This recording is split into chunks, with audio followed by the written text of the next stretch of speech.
Merci Madame la Ministre. Monsieur le rapporteur. Merci Madame la Présidente. Je voulais tout d'abord rappeler que je supplée avec beaucoup de plaisir notre collègue Marie-Christine Dalloz, donc je ne saurais remplacer l'expertise sur ces PIA, qui est un sujet complexe, de l'aveu même de notre rapporteur général du budget. Et en préambule du débat, je rejoindrai la mise en garde de notre président de la Commission des finances, Éric Woerth.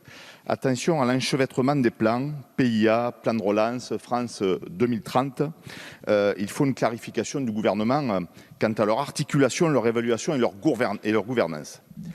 Je voudrais également souligner le caractère un peu ahurissant quand même d'un tel amendement gouvernemental de dernier instant, il y a quelques jours, qui en autorisation d'engagement représente près de 10% des dépenses du PLF. Et c'est vrai qu'on comprend mieux du coup l'avis du Haut Conseil des finances publiques sur ce PLF qu'il a jugé incomplet, c'est le moins qu'on puisse dire. Mais après ces remarques préliminaires de forme, mais de fond, je crois que je partage l'ambition et le fait qu'il est nécessaire de renforcer notre effort d'investissement et de préparer la France aux enjeux de demain, de se positionner sur certains secteurs d'avenir, de mettre l'accent sur la réindustrialisation de notre pays, ce qui continue une nouveauté de France 2030. Je souhaite néanmoins émettre plusieurs réserves substantielles.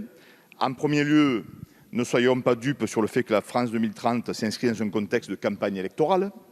Il nous a été dit en commission que de larges concertations avaient été tenues pour définir les secteurs concernés par ce plan d'investissement.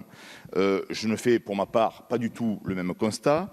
Et nous pouvons d'ailleurs nous interroger sur certains choix qui ont été faits, par exemple dans le domaine culturel. Je voudrais aussi dire que des substitutions de crédits ont été nombreuses dans le cadre du PIA. Et je crains que nous ne retrouvions les mêmes écueils dans le cadre du déploiement de France 2030. Ce plan, au final, amplifie aussi l'illisibilité des dispositifs existants. Nous empilons les plans d'investissement qui ont chacun leur structuration et leur logique propre. Enfin, je voudrais revenir sur cette question de la gouvernance qui n'est pas toujours réglée. Donc, en conséquence, Madame la Ministre, pouvez-vous au moins, peut-être sans entrer dans le détail de la gouvernance, mais peut-être monsieur le rapporteur voudra-t-il le faire, nous indiquer, le rapporteur général, nous indiquer quelles seront les modalités de sélection des projets.